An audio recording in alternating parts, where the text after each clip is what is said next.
जी okay, अस्सलाम वालेकुम बच्चों।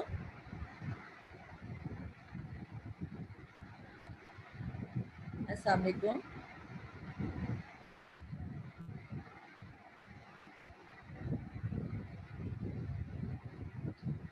GMA team, we were discussing yesterday cerebrospinal fluid। अभी आपका बायोकेम का लेक्चर खत्म हो गया, इसलिए अब आप अपना माइंड जो है आप इस तरफ ले आए फिजियोलॉजी की तरफ। yesterday we were discussing about the cerebral blood flow, उसकी पैथोलॉजी हमने की थी। उसकी जो है सेरिब्रल ब्लड फ्लो में हमने क्या देखा था कि कैसे जो है हाइड्रोसेफलस डेवलप होता है and all that stuff about your cerebrospinal fluid system. और ब्लड ब्रेन बैरियर पढ़ा था हमने, और सेरिब्रोस्पाइनल फ्लूइड बैरियर हमने पढ़ा था। ठीक है, ये सारा कुछ हम yesterday we have discussed. Today I am going to start your chapter number 62 के first two pages हैं। These are about related to cerebral blood flow. क्या हमारे specific learning objects हो सकते हैं for discussion of the cerebral blood flow? These should be cerebral blood flow क्या है, उसकी क्या क्या blood supply है। Probably you have discussed all these cerebral blood flow कि क्या क्या arteries हैं, venous drainage कहाँ हो रहा है, उसकी nerve supply क्या है, ये सारा आपने anatomy में पढ़ा हुआ है, लेकिन हम फिर भी थोड़ा बहुत इसको discuss करेंगे। ठीक है, उसके बाद हम देखेंगे कि how it is going to be regulated, regulation of cerebral blood flow कैसे हो रही है, और सेरिब्रल ब्लड फ्लो की जो है स्पेसिफिक जो एक प्रॉपर्टी है दैट इज ऑटो रेगुलेशन। कि ऑटो रेगुलेशन कैसे, तो खुद ब खुद जो है ब्लड फ्लो को वो कैसे रेगुलेट करता है जो आपका सेरिब्रल ब्लड फ्लो है। और this is going to be protect the brain from changes in your arterial pressure.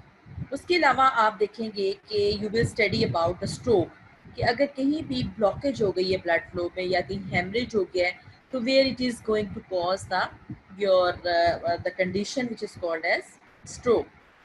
अगर हम स्टार्ट करें सेरिब्रल ब्लड फ्लो को फर्स्ट, तो cerebral blood flow is normally sorry बेटा, एंटीरियर एंड पोस्टीरियर सेगमेंट। जो आपका ब्रेन है नॉर्मली एंटीरियर पार्ट में डिवाइड करते हैं, पोस्टीरियर पार्ट में डिवाइड करते हैं, मिडिल पार्ट में डिवाइड करते हैं। तो जो अगर डिफरेंट जो आर्टरीज इसको ब्रेन को सप्लाई करती हैं, mainly two main parts of the internal carotid artery which is supplying the main anterior brain, whereas the two main branches of the vertebral artery which is supplying the posterior part of the brain, or especially the back of the brain is going to be supplied by your vertebral artery. Anterior part is going to supplied by branches of the internal carotid artery. यहाँ carotid होती है, carotid की दो branches होती हैं, internal और external carotid. जो internal carotid artery है that is going to be supplied your anterior part of the brain, whereas the posterior part is going to be supplied by vertebral artery. ठीक है, vertebral artery. This is a diagram showing different branches of the internal carotid artery. If you see the carotid, there is carotid artery, और carotid artery से आपकी निकल रही है, then again the branches of the carotid artery, anterior cerebral artery, then middle cerebral artery, then the communication between the anterior and the middle cerebral arteries, anterior communicating arteries, and then the posterior cerebral artery, where the communication between the middle and the posterior is the this posterior communicating artery. Then the arteries, the branches of this vertebral artery is the basilar artery, which is going to supply the base of the brain. This circle of Willis, you have already seen this circle of Willis in the, आपने ये circle of Willis जो है ये आपने anatomy में already देखा हुआ है, and this combined together they are going to form this circle of Willis, and this is posterior inferior cerebellar. If you talk about cerebellar, तो ये किसको सप्लाई करेगा, सेरिबेलम को। So these are the different arteries which are going to supply your brain, the different areas, the anterior brain, posterior brain, base of the brain, all these are going to be supplied. Anterior brain is going to be supplied by your internal carotid and the different branches, anterior cerebral, middle cerebral, and the posterior cerebral, and vertebral artery, the branch is the basilar artery, and then these are different arteries which are going to supply your brain.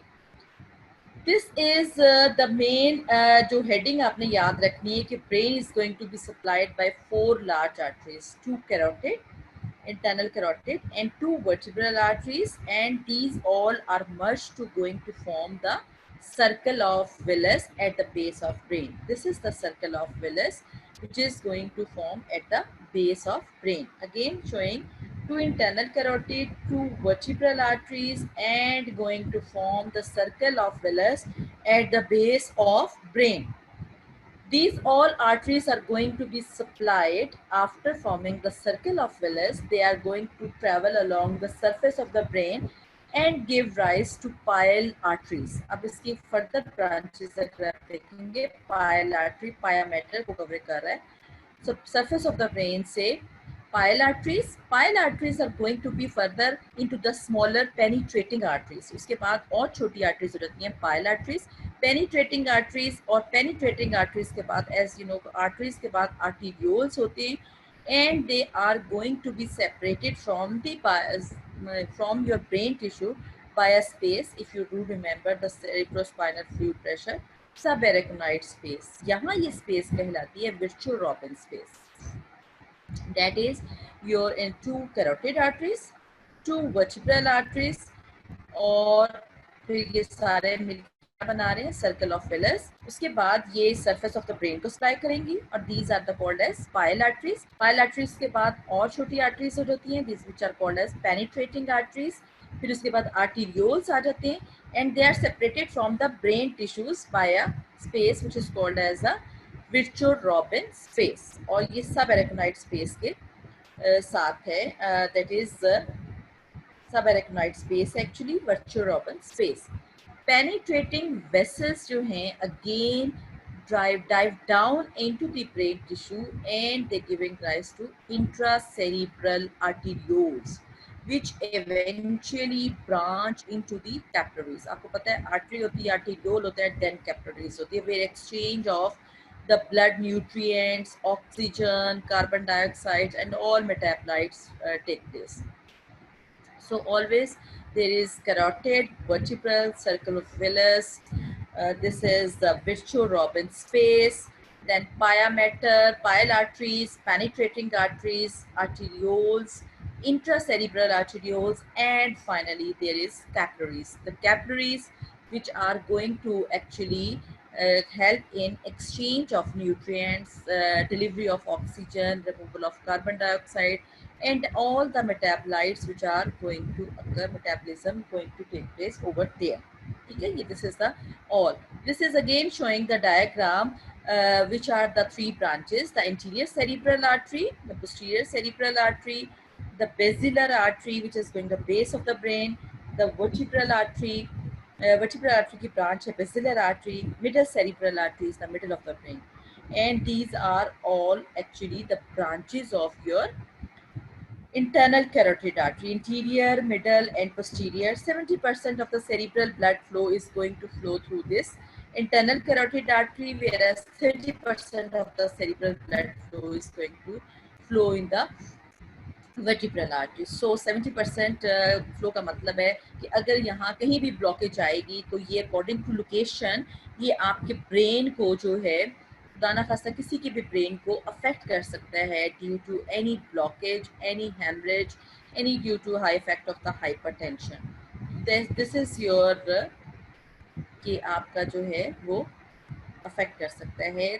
30% less affect, मेरे 70% में अगर कहीं भी blockage आएगी तो arterial supply affect कर सकती है ब्रेन फंक्शंस को. Again showing the normal आपका anatomical view of this brain and circle of Willis, anterior cerebral artery, internal carotid artery जो मोटी सी artery internal carotid है, फिर anterior cerebral है, फिर middle cerebral जो middle brain को supply कर रही है, posterior cerebral artery posterior brain को कर रही है, vertebral artery की branch है जो कि basilar artery है which is going to supply, and all of these are going to make and forming your circle of Willis. Then this is another diagram which is showing your pile arteries, penetrating arteries, arterioles, then capillaries, then there are food processes of this astrocytes. Astrocytes are actually non-glial tissues which is going to help into the your supporting tissue or nutrition जो provide हो रही है और जो metabolites release हो रहे हैं, these are going to be released by this astrocytes, and these are the capillaries of the brain. अब normal rate of the blood flow अगर आप देखें तो that is average about 50 to 65 millilitre पर 100 gram of the brain tissue पर minute. That is 52 that can come into the MCQ. So you remember this figure, 50 to 65 milliliters per 100 grams of the brain tissue per minute. Entire brain के लिए this amount can be increase to about, अगर हम पूरे brain को देखें तो this amount can be increase to about 750 से लेके 900 मिलीलीटर पर मिनट तक इंक्रीज कर सकता है. दस the brain comprises only about 2% of the body weight but receives 2%. ये हमने कल भी बात की थी कि ये ब्रेन जो है ये सिर्फ 2% है आपके बॉडी टिश्यूज का, लेकिन this can जो receive about 15% of the cardiac output at resting level. यानी कि इतना हायर ब्लड फ्लो है इसका कि 15% कार्डियक आउटपुट इसका जाता है. क्योंकि इवन अगर आप रीडिंग कर रहे हैं, स्टडिंग कर रहे हैं, मेकिंग अ फिस्ट, तो आपका जो ब्लड फ्लो है ब्रेन का, वो मेकिंग अ फिस्ट का मतलब है कि अगर मुट्ठी भी आप बनाते हैं तो ये भी आपका ब्लड फ्लो जो है ब्रेन का ये भी इंक्रीज हो जाता है. तो 750 to 900 मिलीलीटर पर मिनट जो है पूरे ब्रेन का ब्लड फ्लो है पर मिनट, और 15% ऑफ द कार्डियक आउटपुट है. वेर अगर आप पर 100 gram of the brain tissue को देखेंगे तो that is about 50 to 65 millilitre पर 100 grams of the brain tissue पर minute. Now comes a question कि आप जो ब्रेन का सेरिब्रल ब्लड फ्लो है वो कौन सी चीज़ें हैं जो इसको रेगुलेट कर रही हैं. So the regulation of the cerebral blood flow depends upon as the normal blood flow in all body parts, that this is going to be controlled by carbon dioxide concentration, hydrogen ion concentration and oxygen concentration. Plus आपने देखा था कि brain के अंदर astrocytes हैं जो कि neuronal activities को कपल करते हैं along with that of neuronal tissue. Non neuronal astrocytes जो कि सपोर्टिंग टिश्यूज हैं, वहाँ से जो vasoactive metabolites release होते हैं, they are also going to be control the local blood flow regulation. Local blood flow का क्या मतलब है कि इसी एरिया की, जो इसी एरिया में एस्ट्रोसाइट्स हैं ब्रेन के अंदर, astrocytes and they are going to control the active vasoactive metabolites which are going to be released by the astrocytes. So what are the 4 points which you have to remember for the regulation of cerebral blood flow? You can come across the SCQ. आपको आ सकता है SCQ, how the cerebral blood flow is regulated, what are the regulators of the cerebral blood flow. तो regulators जो हैं cerebral blood flow के, they are carbon dioxide concentration, hydrogen ion concentration, oxygen ion concentration, substances which are going to be released from astrocytes which appear to couple neuronal activity with local blood flow regulation. These are the vasoactive metabolites, or if you do remember the vasodilator, अगर आपको circulation first year की याद हो तो उसमें जो vasodilators थे like nitrous oxide था, एडिनोसिन थी और एरेक्टिनिक एसिड था, पोटेशियम था. So these are the similar vasoactive metabolites which are going to be released from the astrocytes. ठीक है. So excess of carbon dioxide, ये this is the point to remember all the time कि जब भी excess of carbon dioxide होगी या hydrogenic concentration होगा तो this is going to be cause release or increase the cerebral blood flow about twice than normal. Increase in concentration of hydrogen ions or carbon dioxide is going to increase cerebral blood flow about twice than normal. 70% अगर ज़रा सा भी increase हुआ है ना आपका arterial PCO, जो normal कितनी होती है 40 इज नॉर्मल, बट अगर 70% इंक्रीज हो गई तो this is going to increase approximately doubles the cerebral blood flow. This is the picture showing कि arterial PCO2 is tightly regulated or controlled, should be controlled.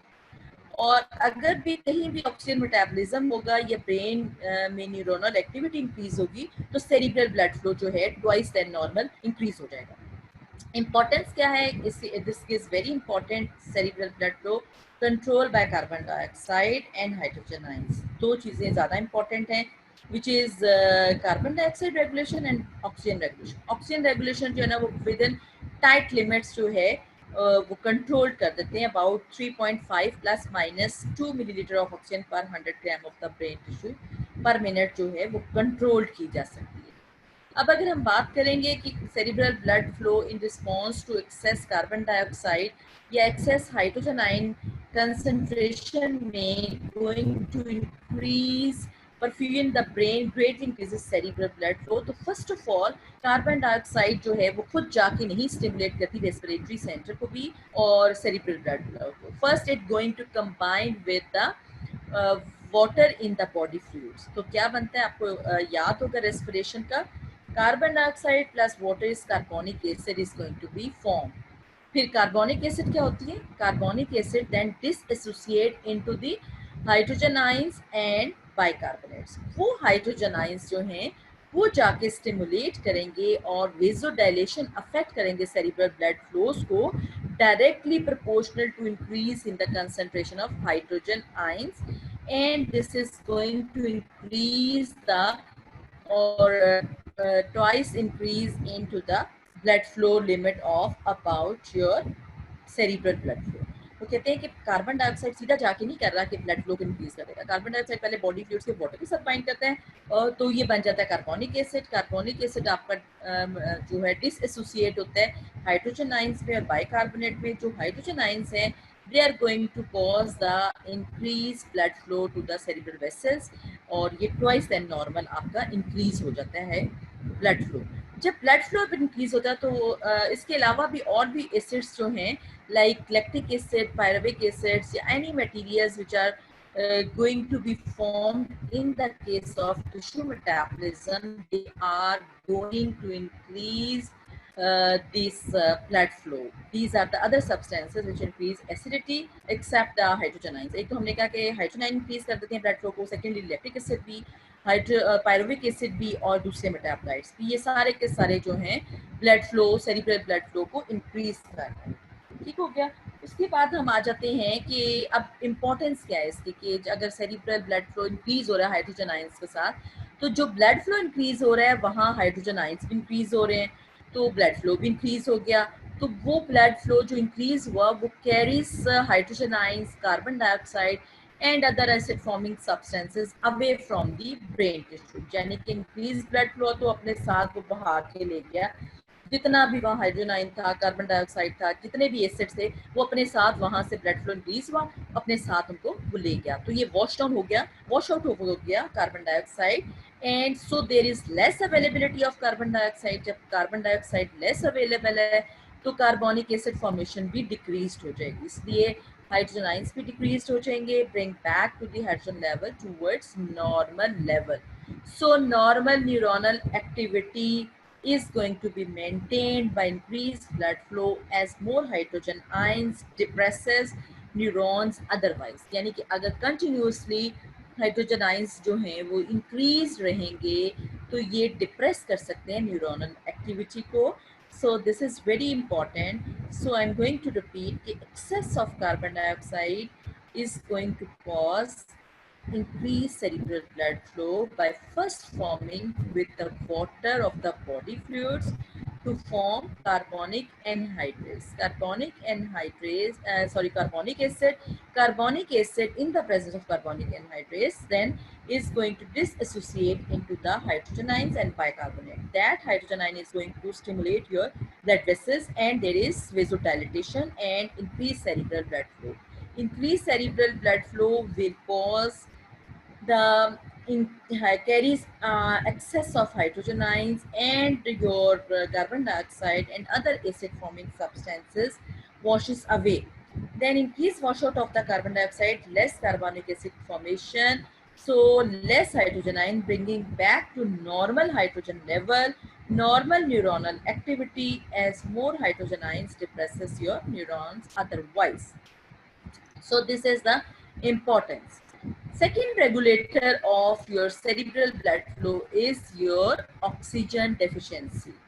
Except during periods of intense brain activity, the rate of utilization of oxygen by the brain tissue normal limit में रहती है. That is exactly between 3.5 plus minus 0.2 milliliters of oxygen per 100 grams of the brain tissues per minute. यानी कि अगर intense brain activity ना हो तो ये ऑक्सीजन जो है नॉर्मली इतनी ही यूटिलाइज होती है 3.5 plus minus 0.2 millilitre of oxygen पर 100 grams of the brain tissue पर मिनट.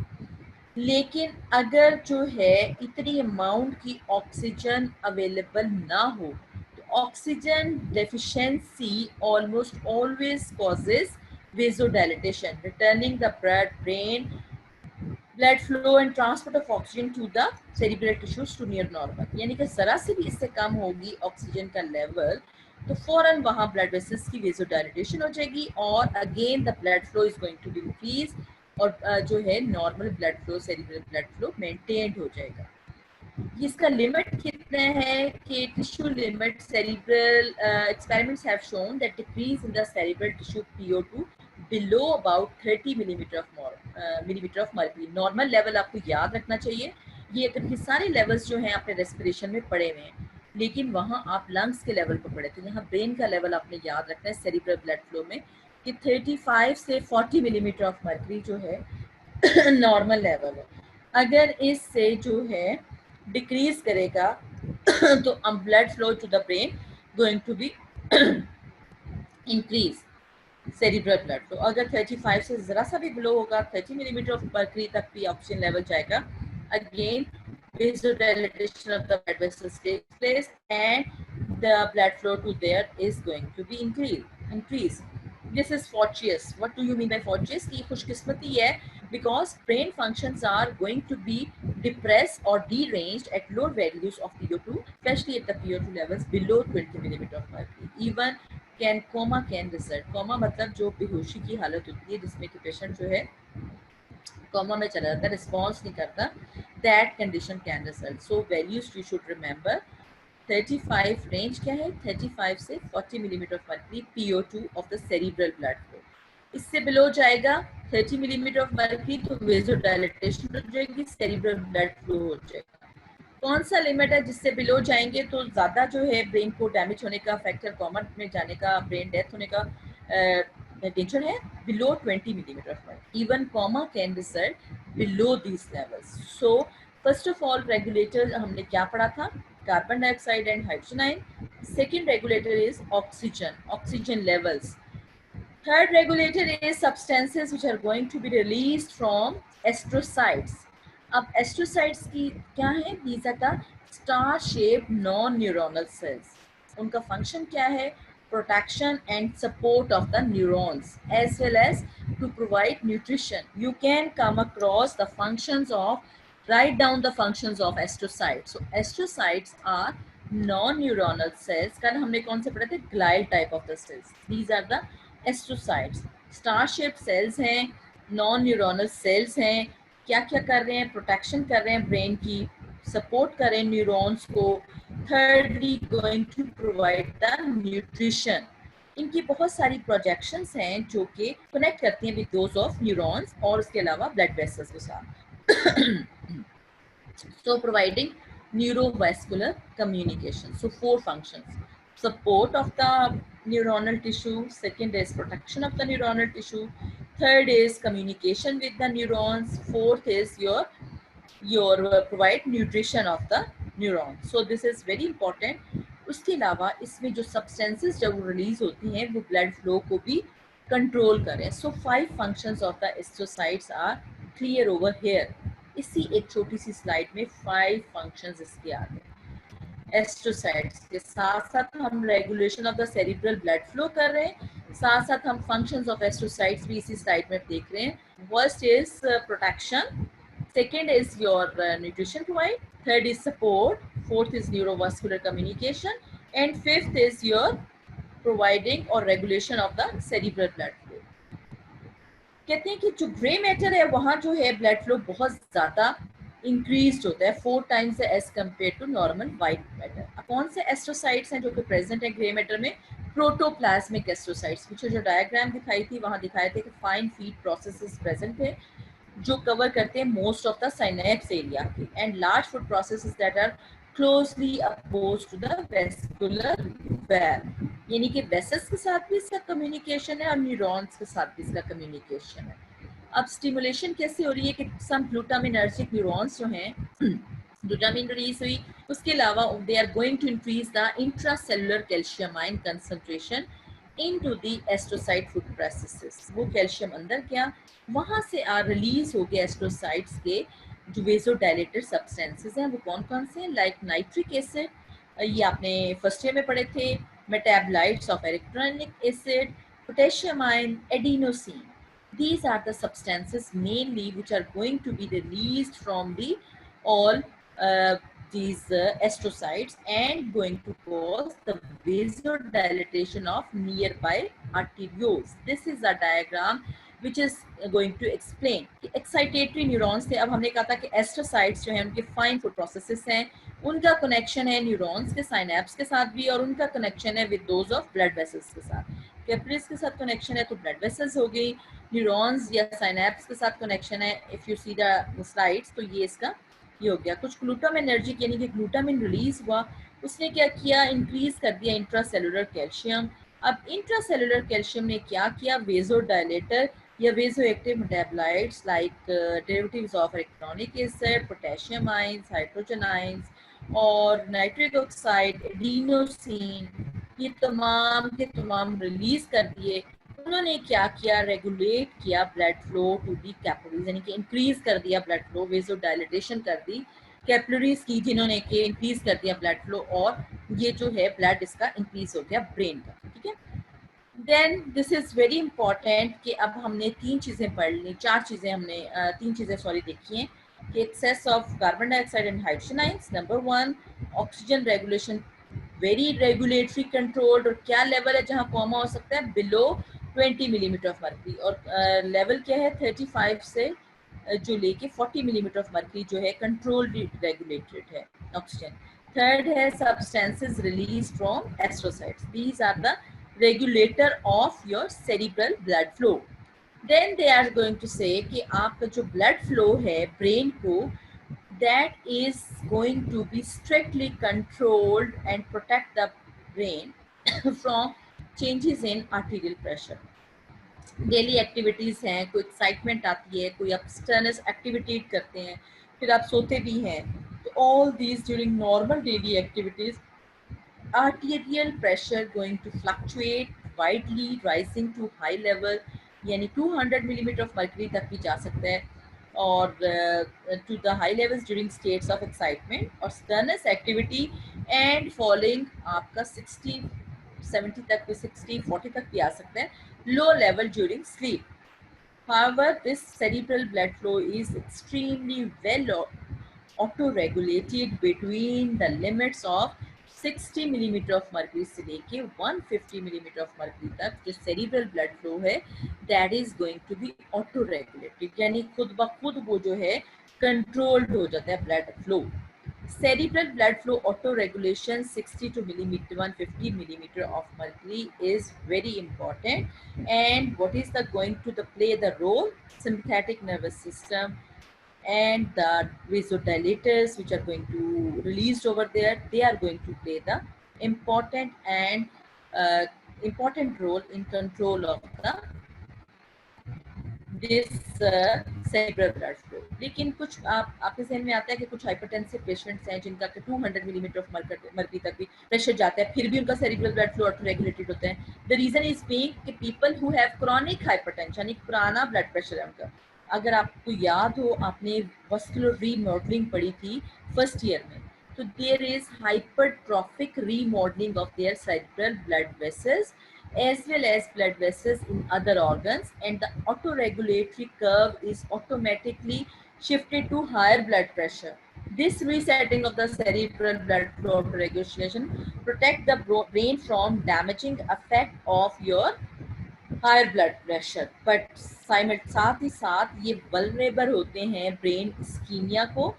अगर जो है बहुत तेजी से ब्लड प्रेशर लो किया जाए below the range of auto regulation, cerebral blood flow may be decreased very rapidly और severely decreased. इसीलिए कहते हैं कि अगर बहुत ज़्यादा हायर ब्लड प्रेशर के साथ अगर पेशेंट आते हैं ना डॉक्टर के पास, तो डॉक्टर जो है इसका स्लोली ग्रेजुअली जो है ब्लड प्रेशर जो है वो डिक्रीज करते हैं.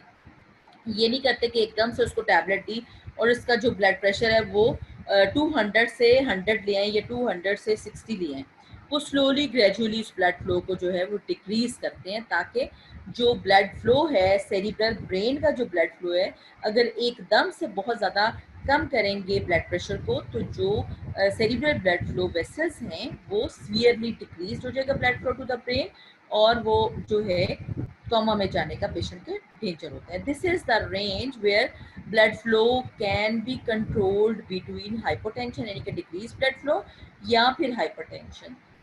आप नॉर्मली अगर देखें तो this going to be controlled to 60 millimetre of mercury से लेके 150 मिलीमीटर ऑफ मर्करी तक कंट्रोल्ड रहता है. After regulation of the cerebral blood flow during acute changes in the mean arterial pressure in subjects with normotensive blue curve, ये normal है. और अगर chronic hypertension है तो देखिए आप उसका हाई ब्लड प्रेशर पर उसकी कर्व शिफ्ट हो गई है. When mean arterial pressure rises acutely to an exceptionally high level, like during strenuous exercise or during other excessive circulatory activities like your extreme excitement, fear और कोई भी और problem हो, तो sympathetic nervous system कैसे कंट्रोल करती है? That they normally constrict the very large and intermediate sized brain arteries high enough to prevent the high pressure to reaching the smaller arteries of the brain inside. वो कहते हैं कि अगर बहुत ज़्यादा ब्लड प्रेशर यानी कि 200 मिलीमीटर ऑफ मर्करी तक अगर किसी का ब्लड प्रेशर इंक्रीज कर गया तो फिर भी जो है ब्लड वेसल्स हर किसी में नहीं डैमेज करती या हर टाइम नहीं डैमेज होता, क्योंकि ये उन ब्लड वेसल्स पर इतना ज़्यादा अफेक्ट करता है कि उसको वेजो कंस्ट्रिक्ट फॉर्म में ले आते हैं और ब्लड फ्लो जो है जो उसका इफेक्ट जो है जो कि अंदर की तरफ स्मॉलर ब्लड वेसल्स हैं वहाँ नहीं पहुँचता. इसका क्या इम्पोर्टेंस इफेक्ट है? Important in preventing cerebral haemorrhage या vascular haemorrhage into the brain to prevent the occurrence of cerebral stroke. इसीलिए जो है सेरिब्रल स्ट्रोक जो है वो प्रिवेंट रहता है इन केसेस में. उसके बाद कुछ मेथड्स हैं. So this is the auto regulation of the blood flow in cases of higher blood pressure, higher arterial blood pressure. And there is a range. What is the range of the control of this blood pressure? Your range is 60 to 150 millimeter of mercury. इस range में normally blood flow controlled हो जाता है, लेकिन अगर इससे ज़्यादा blood pressure increase करेंगे या हाइपरटेंशन होगा तो वो प्रोबेबली स्ट्रोक होने के चांसेस काफ़ी ज़्यादा हैं. Then there are the certain methods by which the cerebral blood flow can be measured, and also the brain activity can be measured by seeing on the flow of the blood vessels. First of all, there can be एक है कि radioactive xenon is injected into the carotid artery. Then the radioactivity of each segment of this cortex is recorded as the radioactive substances passes through the brain tissue. पहला radioactive xenon है. Blood flow is individual segment of the brain changes. तो जब वो xenon inject किया तो देखा कि 100 to 150% तक इसका ब्लड फ्लो जो है नॉर्मल न्यूरोनल एक्टिविटी का जो है रिकॉर्ड किया जा सकता है. इवन यू कैन सी कि making a fist of the hand, अगर ये फिस्ट बनाई है तो वो रिकॉर्ड किया कि xenon के जो पॉइंट्स थे वो देखे गए हैं ऑन द जो पिक्चर है. फिर reading a book causes an immediate increase in the blood flow in respective cortical areas. और जो एरिया उसको सप्लाई कर रहा है, जो एरिया उसको रिप्रेजेंट कर रहा है, आपने पढ़ा होगा सेरिब्रल हेमिस्फीयर्स के मोटर कॉर्टेक्स के जो एरियाज उसको रिप्रेजेंट कर रहे हैं, सेंसरी कॉर्टेक्स के जो एरियाज उसको रिप्रेजेंट कर रहे हैं, वहाँ ब्लड फ्लो इंक्रीज हो जाएगा. तो जो रीडिंग है वो ऑक्सीपिटल एरिया में ब्लड फ्लो इंक्रीज कर रहा है. So this is a diagram showing कि अगर किसी रैट में लाइट शाइन की है तो वहाँ light shining in the eyes can increase the occipital area blood flow in that area. उसके अलावा एक और तरीका है जो कि फंक्शनल मैग्नेटिक xenon, एक तो इंजेक्शन वाला है, second area is functional magnetic resonance imaging, FMRI. This is a abbreviation of this functional magnetic resonance imaging can be assessed indirectly by this method. इसमें क्या करते हैं, इसमें जो है एक तो दो लेवल्स चेक करते हैं, ऑक्सी हीमोग्लोबिन का लेवल और डीऑक्सी हीमोग्लोबिन का लेवल. तो blood oxygen level dependent signals obtained from functional magnetic resonance ion imaging, however, depend on the total amount of the deoxyhemoglobin in three-dimensional area voxel of the brain tissue being assessed. और उसके बाद उसको देखते हैं, उसकी imaging लेते हैं, imaging के बाद उसको देखते हैं लेवल्स ऑफ ऑक्सीमोग्लोबिन, डीऑक्सीमोग्लोबिन, फिर उन लेवल्स को आपस में मैच करके फिर उसके बाद देखते हैं कि कितना ब्लड फ्लो उस एरिया में हुआ है। इसके अलावा लेटेस्ट एक आ गया हुआ है arterial spin labelling. This can be an alternative MRI method is arterial spin labeling can also be used to provide a more quantitative assessment of regional blood flow. ये आपसे सिर्फ पूछ सकते हैं कि कौन कौन से मेथड्स हैं. हो सकता है कि आपसे प्रोसीजर ना पूछा जाए, सिर्फ ये देख पूछा जाए कौन कौन से. तो आपने बताना है Xenon method, second is your functional magnetic resonance imaging fMRI, third आपने बताना है arterial spin labeling, which is worked by manipulating the magnetic resonance signal of arterial blood before it is delivered to the different areas of the brain. ये आपने सारे check करने हैं. फिर आपने देखना है कि जो एक और इम्पॉर्टेंट पॉइंट है कि सिंपैथेटिक नर्वस सिस्टम का कितना रोल है जो कंट्रोल करता है ब्लड फ्लो. जो सिंपैथेटिक नर्वस सिस्टम है जो अबव आपके ब्रेन को सप्लाई कर रहा है वो superior cervical sympathetic ganglion in the neck and then into the brain along with the cerebral arteries, ये मेनली सप्लाई कर रहा है. लेकिन अगर इसकी जो large this innervation both the large and brain arteries and the arteries that penetrate into the substance of the brain. However, अगर इसकी ट्रांसेक्शन कर दी जाए तो mild to moderate stimulation of them usually causes little changes in the cerebral blood flow because the blood flow auto-regulation mechanism override the nervous mechanism or nervous facts. This is very important कि अगर जो sympathetic system का superior cervical ganglion जो कि larger arteries को और penetrating arteries को supply करता है, तो उसको ट्रांसेक्शन भी कर दें तो इतना ज़्यादा ऑटो रेगुलेशन मैकेनिज्म जो है वो अफेक्टेड नहीं होता. इसका मतलब है कि जो ऑटो रेगुलेशन मैकेनिज्म है वो ज़्यादा स्ट्रॉन्ग है as compare to your sympathetic nervous system control. Mean arterial pressure rises acutely to an exceptionally high level during sternus. Again, the repetition during other states of the excessive circulatory activity, sympathetic system normally constrict. ये पीछे वाली बात है कि वो क्यों नहीं करता, क्योंकि वो उनको कंस्ट्रिक्ट कर देता है लार्ज और इंटरमीडिएट साइज ब्रेन आर्टरीज को और प्रोटेक्ट करता है आपकी इंटरनल स्मॉलर ब्लड वेसल्स को to prevent the stroke effect of the cerebral stroke. Then another heading of, so this is the end of the cerebral blood flow auto-regulation. Now what is the cerebral microcirculation? Micro का क्या मतलब है? Smallest. तो smallest कौन सी blood vessels थी? Capillaries.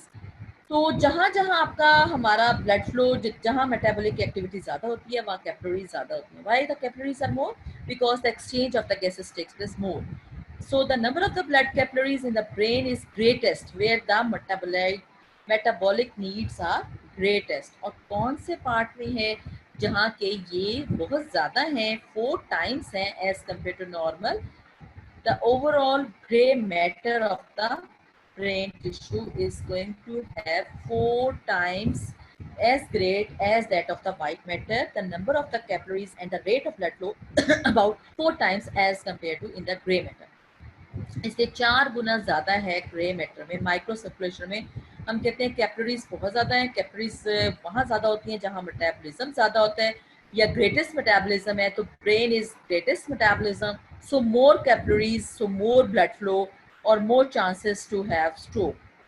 So due to blockage of any of these blood vessels. So an important structure, इसका reason क्या है कि structural characteristics of the brain capillaries is that most of them are much less leaky than the blood capillaries in any other tissues of the body. One reason is that capillaries are supported on all sides by the glial field, which are small projections from this supporting glial cells like astroglial cells. Astrocytes आपने पीछे पढ़े थे और आपने पीछे diagram भी देखी थी. चारों तरफ उसके कैपिलरीज के एस्ट्रोसाइट्स हैं या ग्लाइल टिश्यूज हैं जो कि उसको सपोर्ट कर रहे हैं, जो कि कैपिलरीज की सर्फेसेस को अबर्ट करते हैं and provide physical support to prevent over stretching of the capillaries in case of higher capillary blood pressure. The walls of the small arterioles leading to the brain capillaries becomes greatly thickened in case of higher blood pressure, and these arterioles remain significantly constricted all the time to prevent transmission of the higher pressure to the capillaries. Whenever these systems are protecting against this transudation of the fluid into the brain breakdown, to serious brain edema will ensure, which can lead to rapidly to coma and even the death of the patient. Remember, yesterday we have studied brain edema. Brain oedema में हमने कहा था increase capillary hydrostatic pressure हो सकता है या damage to the capillaries हो सकता है in case of higher blood pressure या हाइपरटेंशन. सो हैमरेज होगी और डैमेज हो जाएगा, ब्रेन एडिमा हो सकता है. और अगर फौरी फेरेट मेजर्स ना किए जाएं या फौरी ट्रीटमेंट लाइक मैनेटोल और प्रिवेंशन ना की जाए तो death, comma and even death can be reported. अगर किसी भी केस में ब्लॉकेज हो गई है, डैमेज हो गई है, हेमरेज हो गई है, तो तमाम एल्डरली पर्सन्स से can have cerebral stroke when cerebral blood vessels are either blocked और oblique can be ruptured. So blockage to cause a serious disturbance of brain function, a condition will result 10% of the patients who are elderly going to have a condition which is called as stroke. आपने अक्सर अपने इर्द गिर्द अपने बुजुर्गों में किसी को देखा होगा कि व्हील चेयर पर बैठे हुए हैं, एक साइड के हाथ पांव काम नहीं कर रहे, आवाज़ उनकी जो है स्लर कर रही है या वो बोलने के काबिल नहीं है या उनको समझ नहीं आ रही या वो एक्सप्रेस नहीं कर सकते. So these all are the cases of stroke. Causes क्या क्या हो सकते हैं? आर्टीरियोस्क्लेरोटिक प्लैक हो सकता है, that can cause the blockage of the vessels. Hypertension, 10% of the cases में arteriosclerotic plaques होते हैं. Hypertension हो सकती है 25% of the cases में rupture of the vessels हो सकती हैं. There can be hypertension or there can be aging of the blood vessels. Aging हो सकती है, aging यानी कि उम्र के साथ elderly persons 10% of the cases can have this arteriosclerotic plaques or aging, and hypertension 25% of the blood vessels. Most strokes are going to be occur due to the arteriosclerotic plaques can activate the clotting. अभी जो plaque है इसने क्या किया था, clotting mechanism को activate कर देते हैं, जो कि एक जगह क्लॉट हुआ तो दूसरी ब्लड वेसल्स में भी हो गया, तीसरी में हो गया, चौथी में हो गया. So this is going to block the blood flow in the arteries. This type of the blockage of stroke is called as ischemic stroke. यानी कि lack of blood flow हुआ, blockage हुई, lack of blood flow हो गया तो ischemia हो गया, which can result in patient stroke, ischemic stroke. Or 1/4 of the people who develop strokes, high blood pressure makes one of the blood vessels to rupture. That type of the stroke, hemorrhagic stroke. और कैसे इसका diagnosis होता है? MRI of the brain, CT scan of the brain. आपसे पूछ सकते हैं कि diagnosis कैसे हुआ है. क्लिनिकली तो डायग्नोस आप कर सकते हैं, लेकिन अगर आप इन्वेस्टिगेशन से इमीडिएटली करवाएं जिसमें कि सीटी स्कैन होता है या एमआरआई होता है तो फौरी तौर पर आप, या भी आपने देखा है कि एफएमआरआई है, तो फौरी तौर पर आप देख सकते हैं कि क्या प्रॉब्लम है, ब्लड फ्लो में कोई प्रॉब्लम है, ब्रेन में कोई प्रॉब्लम हो रही है, तो हेमरेजिक स्ट्रोक हो सकता है. So 2 types of the strokes are mainly ischaemic strokes and haemorrhagic stroke. Stroke क्या है कि बॉडी जो ब्रेन फंक्शन है वो नॉर्मली फंक्शन नहीं कर रही और बॉडी भी रिस्पॉन्स नहीं कर रही, जो स्पेसिफिक एरिया है, स्पेसिफिक ब्लड वेसल्स सप्लाई कर रही है, उस रिस्पॉन्स में बॉडी का स्पेसिफिक एरिया रिस्पॉन्स नहीं करेगा. अब हम पहले भी हमने बात की थी कि 3 आर्टरीज हैं जो कि मेनली सप्लाई करेंगे. अगर मिडल सेरिब्रल आर्टरी की ब्लॉकेज हो गई है, एमसीक्यू आ सकता है, आपको एससीक्यू आ सकता है कि there can be a middle cerebral artery blockage, तो left side of the brain में हुआ है, तो अगर जो ब्रेन के लेवल पर जो होगा तो उसी एरिया का जो एरिया है लेफ्ट साइड का ही एरिया टोटली डिमेंटेड होगा. डिमेंटेड का मतलब है कि डिमेंशिया हो जाएगा, loss of Wernicke's area. Wernicke's area क्या था अगर आपको याद हो, comprehension area, thinking area, expression area, so that is going to be lost or totally demented. उसके अलावा वर्निक्स एरिया के करीब या ब्रोकाज एरिया जो कि आपका वर्ड्स की एक्सप्रेशन में हेल्प करता है. So unable to speak words because of loss of Broca's motor area for word formation, and person can say only yes और नो, और वो उसको अपनी बात को समझा नहीं सकेगा, कुछ भी कह नहीं सकेगा, उसको नज़र भी आ रहा होगा, देख भी रहा होगा, सब कुछ समझने की भी सलाहियत ख़त्म होगी अगर मिडल सेरिब्रल आर्टरी जो है वो ब्लॉक हो गई है.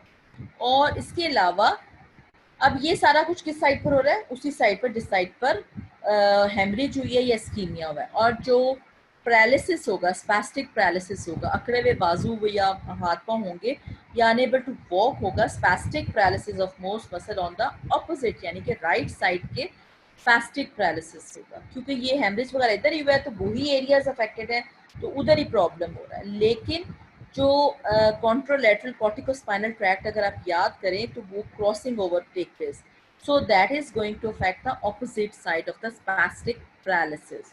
ये मोटर रिस्पॉन्स है, ठीक हो गया। सो इफ देयर इज, अब ये 3 ब्लड वेसल्स हैं जिनकी आपने ब्लॉकेज याद रखनी है और देखना है कि क्या क्या इफेक्ट्स हैं। अगर मिडल सेरिब्रल आर्टरी है तो वर्निक्स एरिया गया, ब्रोकस एरिया गया, spastic paralysis of the opposite side of the body हो गया।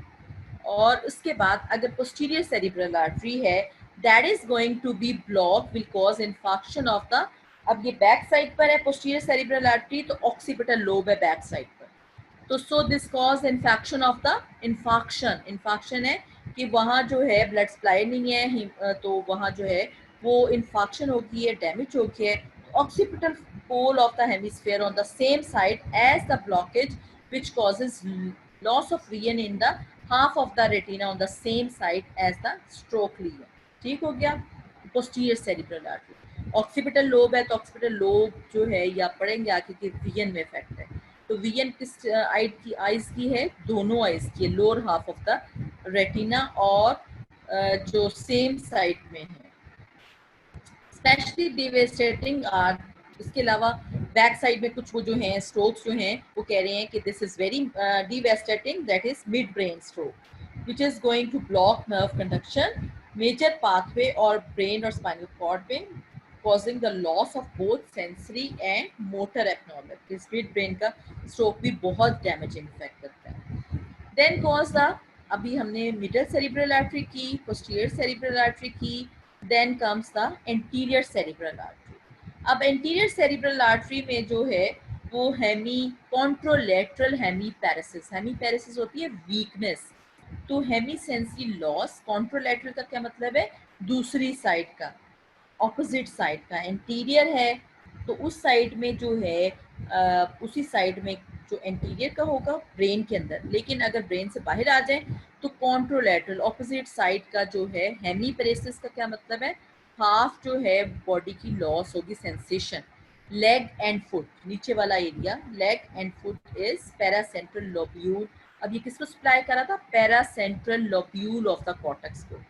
और inability to identify objects correctly, apathy and personality changes, क्योंकि frontal and parietal lobe भी involved है। तो if you do remember prosopagnosia, that is to see loss of sensation of identification of the faces and names, तो बंदा जो है वो names नहीं रिकग्नाइज कर सकेगा, उसके अलावा ऑब्जेक्ट्स के नाम नहीं आएंगे उसको, पर्सनैलिटी भी चेंज हो जाएगी। So this is parietal lobe, कि ब्राइटल लोब भी इफेक्ट हो रहा है, so this is going to cause the effect. यानी आप ये याद रखिए कि जौन सी ब्लड सप्लाई जौन से एरिया को कर रहा है, अगर वहाँ ब्लॉकेज आ गई है तो वही एरिया जो कि उस फंक्शन को परफॉर्म कर रहा था या एक्सप्रेस कर रहा था वो लॉस हो जाएगा। So these are called different strokes. इसके अलावा कुछ वो कहते हैं कि कुछ स्ट्रोक्स या कुछ एजेड पीपल में ऐसे भी स्ट्रोक्स होते हैं कि जो कि साइलेंट स्ट्रोक्स होते हैं, कि जिसमें no apparent symptoms other than कि थोड़ी बहुत उनमें समझने बूझने की जो है, आपने अपने इर्द गिर्द भी देखा होगा कुछ बड़े बूढ़े हैं, कुछ बातें भूलने लग जाते हैं, कुछ और चीज़ें, कुछ रिस्पॉन्स उनका चेंज हो जाता है, that is then subtle cognitive decline, यानी कि उनके जो समझने बूझने की जो कैपेसिटी है वो उतनी ज़्यादा नहीं रहती। These small infarct areas can be occurred, और जब अचानक उनका कोई MRI या CT स्कैन करते हैं तो वहाँ वो दे कैन बी डिटेक्टेबल, वो डिटेक्ट किए जा सकते हैं। It is estimated that approximately 25% of the people greater than 80 years of the age have had this one or more silent infarcts। Cognitive subtle cognitive decline होगा, उसके अलावा कोई हेमीपैरेसिस नहीं होगा, कोई लॉस ऑफ फंक्शंस नहीं होगा, कोई और अदर फीचर नहीं होगी, तो साइलेंट इन्फार्क्ट्स होंगे, छोटे छोटे इन्फार्क्ट्स होंगे जो कि अचानक किसी और मकसद के लिए उनका एमआरआई ब्रेन का कराया या सीटी स्कैन कराया तो वहाँ नजर आ गया। Okay, this is your end of your chapter. और today we have discuss so far, हमने क्या क्या पॉइंट्स डिस्कस किए हैं। जल्दी से, मुझे 10 मिनट्स अभी हैं। अब आप लोग मुझे बताएंगे कि ये CSF हम पढ़ चुके हैं कि क्या क्या चीज़ें हमने बेटा डिस्कस की हैं। आज हमने सबसे इम्पॉर्टेंट, तो हमने सबसे पहले क्या डिस्कस किया था, इफ़ यू डू रिमेंबर। जी जल्दी से बताएं। Cerebral blood flow. और हमने क्या क्या डिस्कस किया है बच्चों, जल्दी से बताएं। Hurry up, hurry up. जी हरी अप बच्चों, जल्दी से बताएं। शाम आज सो गया लगता है। ईमान मुस्तफ़ा, आपने वालेकुम सलाम। तो जी बेटे हशाम, कौन से फैक्टर्स मैंने बताए थे शुरू में, बताएं ना। हम पढ़ा क्या है हमने आज, सेरिब्रल ब्लड फ्लो। अब सेरिब्रल ब्लड फ्लो, अगर हम SLOs अगर आपने देख लो, तो SLOs को देखते तो ना, सारे SLOs हमारे क्या थे, हमारे SLOs क्या थे बच्चों, स्पेसिफिक लर्निंग ऑब्जेक्टिव्स आज क्या थे हमारे। जाग जाओ बच्चों, मुझे पता है कि मैंने बहुत आपको आज सारा कवर करा दिया, लेकिन अगर आप गाइडन के देखें तो ये सिर्फ 2.5 पेजेस हैं, इससे ज़्यादा नहीं है। जी बिल्कुल ठीक है। Regulation of the cerebral blood flow, astrocytes के फंक्शंस बता दें, जो 5 मैंने कहा था कि ये 5 फंक्शंस हैं। फिर हम रेगुलेशन करेंगे, रेगुलेशन के जो फंक्शंस थे फटाफट बताओ, क्योंकि ये SCQ आ जाता होता है और क्लियर कट कहीं भी आपके नहीं लिखा हुआ कि ये जो है आपके 5 फंक्शंस हैं। जल्दी से बताएं बच्चों प्लीज, आपके कौन कौन से फंक्शंस हैं, फंक्शंस ऑफ एस्ट्रोसाइट्स। थोड़ा सा जाग जाओ बच्चों, थोड़ा सा जाग जाओ।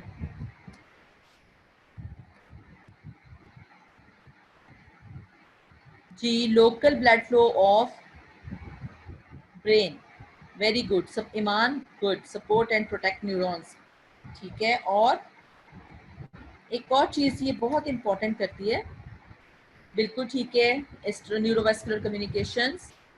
जी और क्या था इंपॉर्टेंट, एक फंक्शन है, वेरी इंपॉर्टेंट फंक्शन बेटा, नहीं ब्लड ब्रेन बैरियर का हाँ एक पार्ट कह सकते हैं, छोटा सा है, लेकिन ज्यादा ये रोल जो है neurovascular nutrition. Yes Aman, I want this from you, very good. Iman Mustafa आज बिल्कुल जाग रही हैं। Nabeela Ivan, regulate blood flow, जी बिल्कुल ठीक है, very good Nabeela, this is very important also, क्योंकि इसमें यह है कि अगर आप ब्लड फ्लो रेगुलेट, क्योंकि वहाँ से मेटाबोलाइट्स रिलीज हो रहे थे जो कि कंट्रोल कर रहे थे ब्लड फ्लो को, ठीक है ना। कौन कौन से मेटाबोलाइट्स थे, वेसोडाइलेटर्स कौन कौन से थे, derivatives of electronic acid, potassium, nitric oxide, adenosine, वो सारे रिलीज। ओके, 10 इंपॉर्टेंट जो रेगुलेटर्स हैं सेरिब्रल ब्लड फ्लो के, वो कौन से, regulators of, regulators of cerebral कौन कौन से, जल्दी से बताएं, ये बहुत इंपॉर्टेंट है। कौन कौन सी चीजें थी जो कि सेरिब्रल, 3 चीजें थी, जल्दी से बताएं। Very good, carbon dioxide. Hasham ही जाग रहा है फिर, ईमान जाग रही है आज, हशाम जाग रहा है, very good. Carbon dioxide concentration, oxygen concentration, hydrogen ions, very good. एक और भी चीज थी जो ऊपर एस्ट्रोसाइट्स आपने बताए थे ना Nabila, these are also included, astrocytes में से जो मेटाबोलाइट्स रिलीज हो रहे थे। और इसकी क्या इंपॉर्टेंस है आपकी सेरिब्रल ब्लड फ्लो की, कौन सी क्या इसमें इंपॉर्टेंट चीज है, इतना ज्यादा ब्लड फ्लो भी इंक्रीज होता है और ब्लड प्रेशर भी इतना इंक्रीज होता है, तो क्या रेगुलेशन है, कैसे इंक्रीज हो रहा है, कैसे रेगुलेट हो रहा है, तो इसका आंसर आपका होगा auto regulation of the cerebral blood, ठीक है। दिस इज वेरी इंपॉर्टेंट कि ऑटो रेगुलेशन जो है वो कंट्रोल्ड होती है आपके सेरिब्रल ब्लड फ्लो की, दिस इज वेरी इंपॉर्टेंट, ठीक है। तो ऑटो रेगुलेशन जो है उसका कैसे, कौन सी रेंज क्या है, range of autoregulation, please tell me, range of blood pressure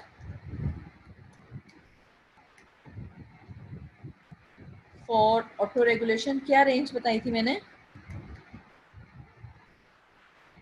जल्दी बता दें। ऑटो रेगुलेशन की range very important, very very very important.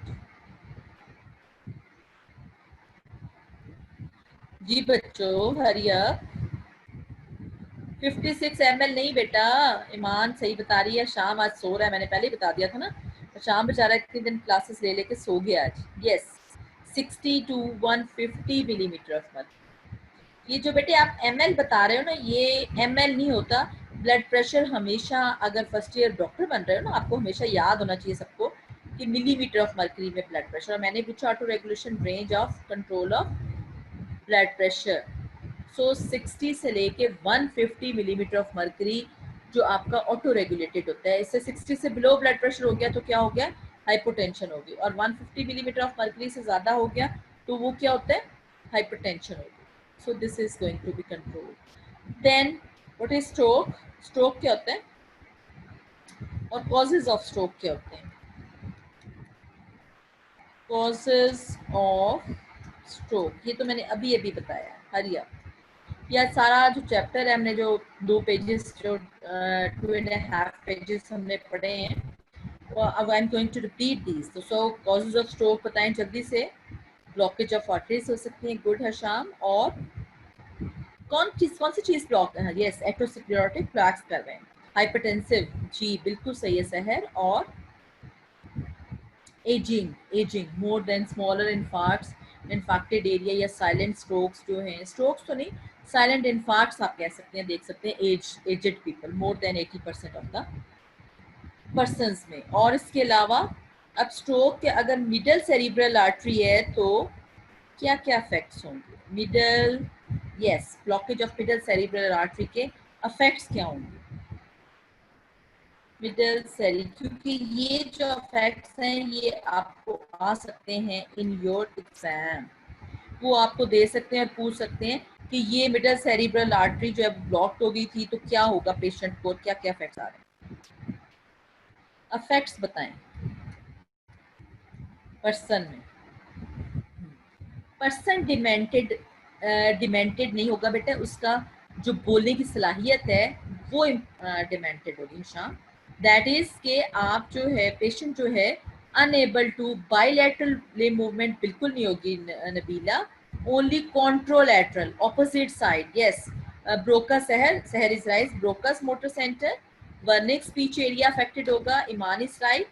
और not the bilateral Nabeela, this is contralateral. Contralateral का मतलब होता है ऑपोजिट साइड, उसी एरिया का जो, अगर सपोज किसी का मिडल सेरिब्रल आर्टरी है, स्पैस्टिक पैरालिसिस, कायनात उठ गई है और बहुत अच्छा आंसर किया है, spastic paralysis of muscles on the opposite side of the body, that is जो है कॉन्ट्रोलेटरल साइड की। अगर लेफ्ट साइड का है तो राइट साइड की बॉडी जो है अफेक्टेड होगी। ठीक है, दिस इज सो। अगर पोस्टीरियर सेरिब्रल आर्टरी है तो क्या होगा? Occipital area, retinal. ठीक, फिर अगर इंटीरियर सेरिब्रल आर्टरी है तो क्या होगा? उसमें सेंसरी लॉस होगा। Okay, this is your chapter finish now इंशाल्लाह। I think so doctor Jalal Sara will start the special senses tomorrow, आपका लेक्चर जो है। तो इंशाल्लाह any question so far up till now from CSF oblique your cerebral blood flow? कोई question है तो you can ask any question बच्चों, any question you can write it in the chat and you can ask.